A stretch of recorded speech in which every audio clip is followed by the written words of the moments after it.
So you have to attack prosecution's experts. That's one of the things you got to take a look at. You got to take a look at the credibility of witnesses. This is one of the instructions you're get. Does a witness have any bias, prejudice, or personal interest on how a case is decided? And that includes the experts. That includes everybody here. So you want to compare experts here. Let's compare for science. For science is not an expert entity. For science is an advocacy group for police officers. That's what they're there for. Bond cleaning, and that's their network. That's their whole thing. So you want to compare about why not to believe somebody. Why would you believe an entity that starts out with giving the benefit of the doubt to the officer? That was Von Kleem's testimony. He starts out. So how can you be impartial? How can you be coming from a position of neutrality when you start out, you're going to give the benefit of the doubt to the police officer? Which goes into them finding 98% of the time officers acted appropriately. What other profession is that infallible? What other profession? Name one that they're correct 98% of the time. So that goes into how do you believe they're experts? Yeah, they paraded a bunch of experts out here. And it gives you just an insight of what happened. If you guys remember my question to Mr. Bartel. He said, well, geez, MMA goes 5 minutes, right? MMA goes 5 minutes.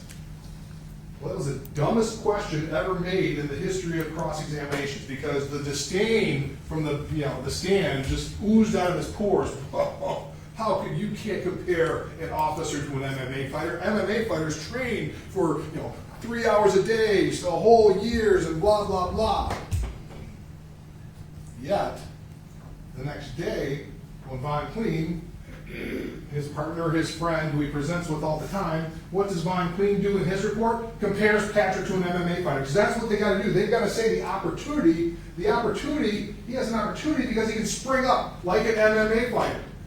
That gives you a window in terms of the prism. They translate what happens based on an officer. They like officers, which is perfectly fine. I'm not saying that they shouldn't have advocacy group for officers, but you judge an officer by one standard, then you judge the victim by another one.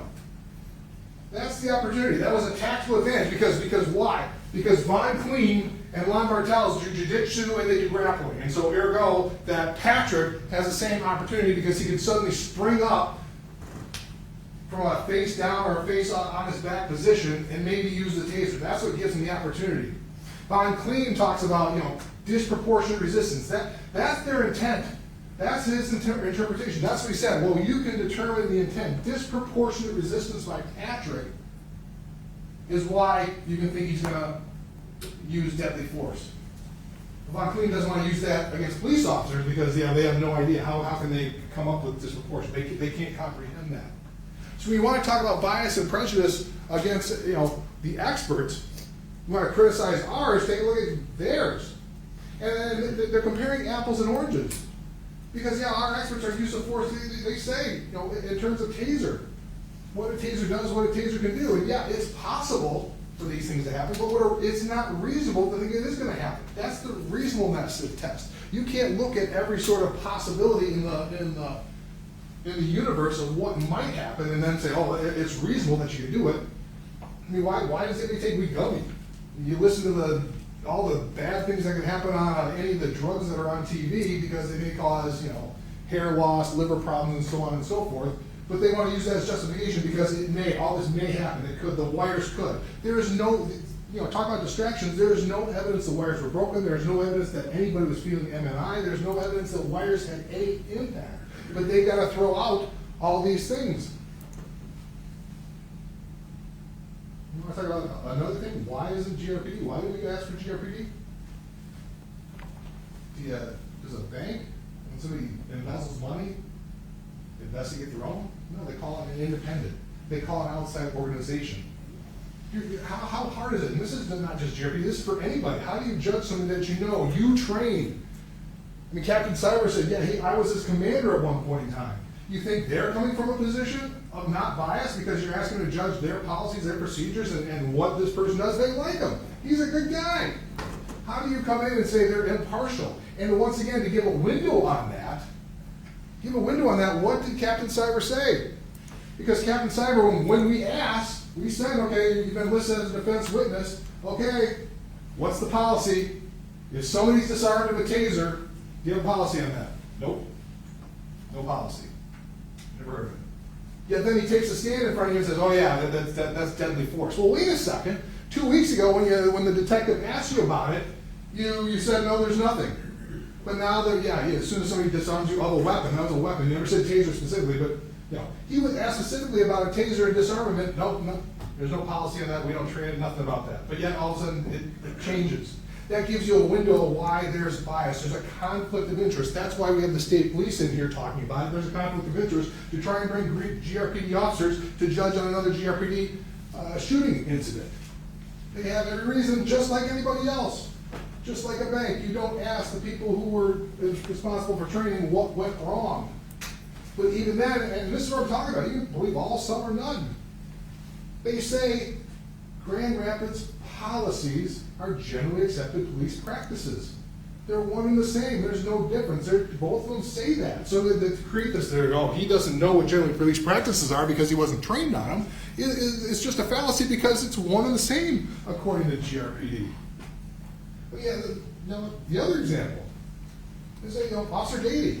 Why couldn't he talk to the officer? No, I got better things to do. He doesn't want to talk to an officer to give him, I'm not disputing. It's not a dispute. Yeah, when you use deadly force, that's what's trained. You use deadly force, you're going to shoot to kill. They're not going to try and shoot an arm off. They're not going to try and shoot a foot. Why do you want to talk to the detective about that? And so he trains, he was part of his recruit class. It's somebody in-house. You can't ask somebody in-house to be completely impartial and unbiased when you ask them to do stuff like that. But when you look at it, when you think about it, when you try and compare in terms of what's going on between these experts, compare the experts, what about Sergeant, I think it was Johnston, the first sergeant on the scene? Let's remember his testimony. Remember what he said? Did he or didn't he not sound like Seth Stoughton? Because he was worried. He said, yeah, we pulled up. I couldn't see inside that car. I didn't know what was going on in that car. I didn't know what the individual that was standing outside the car had. He could have a gun. That's what we teach. We don't know what's going on. I mean, that's the thing. He's got 3 officers at the time, all with handguns drawn. And look, watch the body cams. How carefully they approach that car because they don't know. That's what they're trained. So it's kind of a contradiction in terms of saying, yep, it's okay for a single officer all by himself to run after and chase and tackle somebody, which flies in the face of their policies that says don't do that you saw. That's a big difference there.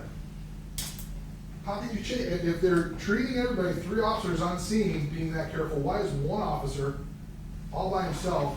That's okay. That's fine. And so it's not distraction.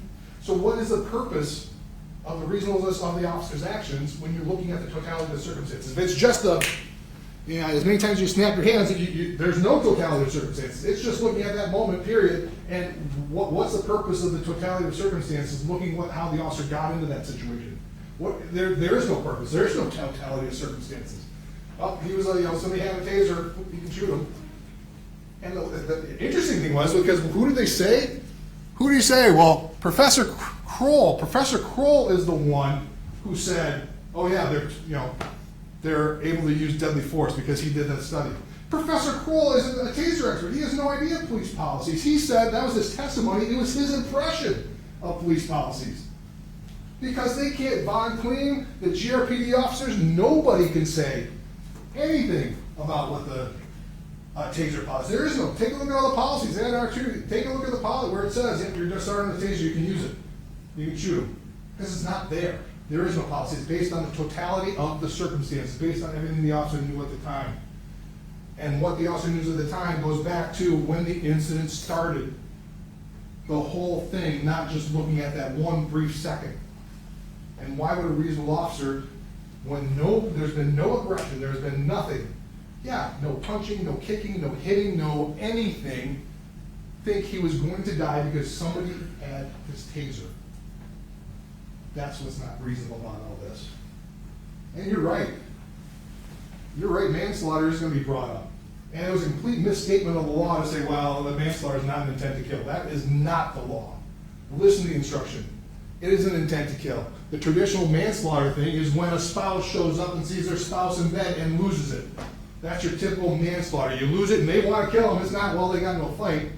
A manslaughter instruction is because of emotional excitement. Because of emotional excitement, somebody who's driven to kill somebody. That's what we're talking about here. It is not just, well, there was a fight you didn't mean to. That's a completely different thing. Manslaughter, listen to it. And because of emotional excitement to the point a reasonable person may have acted in impulse. And if anything, that's what their experts are talking about. That's what their experts bring up. Yeah, Professor Blake. Yeah. Heuristics. Heuristics. And I said, yeah, heuristics. It's kind of, putting in layman's terms, that means jumping to conclusions. And that's it right there. He doesn't know why he's running, so he jumps to a conclusion. The defendant jumps to a conclusion. Well, there must be something worse here. There must be something worse here. I'm going to jump to the conclusion and think it's a bad thing. That reduces it, so it's justified, excused, it reduces it to a lesser crime. Well, manslaughter is a lesser crime, so if you think this fight, if you think this battle, you need to characterize it as a battle, because what it is a wrestling match. And that's in the totality of the facts and circumstances. How does somebody want to kill you when they don't do anything else before that? How do they want to kill you? What evidence do they want to kill you? He grabbed my taser, and I'm tired. That's not enough. That is not enough to justify taking another person's life. And watch the video. Yeah, take a look at the video. Yeah, he stands up 3 times, but at the moment he goes to push himself up, the defendant shoves him back down. He shoves him back down. He's got total control over this incident. So to think that he has to kill him at that moment is just wrong. It's not reasonable. Yeah, no reasonable officer would come up with that. And why? No idea why it's so far. Where's the fight? It's not a fight. It's a wrestling match. I thought the other thing that was, interesting about, GRPD puts the fear of God. Puts the fear of God about tasers. Yes. Watch that video. Watch the graduation video. This is the graduation video. So the fear of God, you put that's a serious weapon, but the fear of God in an instrument that you put the soundtrack to Top Gun to in the graduation video, and take a look. Get a closer look. Look at the smiles. Look at the smiles on all their faces. Yeah, they're kind of, somebody going through it again. It's taking the ride. We're talking about taking the ride. Yeah, it's a serious weapon, but it's not a weapon that's going to cause death or great bodily injury. That's not putting the fear of God into them when you put it to the soundtrack of Top Gun. It's not putting the fear of God into them when you're sitting there smiling at them, smiling at somebody getting tased. It's something you're concerned about, sure. But this whole thing in terms of distractions, it is, once again, it's amazing now, because now we're saying don't ignore the defendant's prior statement. Ignore it, because it was just a police report. But we heard on the stand that we couldn't trust his testimony in the stand either. Why? Because, Mr. Dodge asked him, well, you've been 3 years. There's a lot going on in those 3 years. You've been through a lot of trauma. So you can't really believe his testimony by his own, attorneys asking him questions, but then you're also not supposed to pay attention to his written statement. So how do you determine what it is? You gotta take it. That's what the statement's there for. Compare. Compare what the differences are. Take a look what it is. Take a look. Where did the bladed stance come from? Because that's what it says in his written statement. Where's the bladed stance? Because we heard what the bladed stance was by Captain Siren. Somebody may have a gun. That was a bladed statement. No testimony to that. It was in his written statement. And then I didn't ask him questions. Well, show us the bladed stance. Well, it's a different perspective. You really can't see. So, what we're trying to do is trying to build up the danger of Patrick. Trying to build him up. He had a bladed stance. It was dangerous from the get-go. Well, then if it's dangerous from the get-go, why are you chasing him? And that's part of the totality of the circumstances. You think you may have a weapon, you shouldn't be chasing them. That's what GRPD policy says. It's a bad idea to do that. And you got to take a look at everything that led up to the decision to fire that shot. And simply getting up is not enough with the taser. He has gotten up 3 prior times and has done nothing. Has done nothing other than try and get away. But you're supposed to jump to the conclusion, using heuristics, jumping to a conclusion that he's going to kill you. That is not reasonable. It may reduce it. Maybe it's manslaughter, but it doesn't excuse it. It doesn't say, yep, go on away. You did nothing wrong here. So when you're looking at everything, it's a big decision.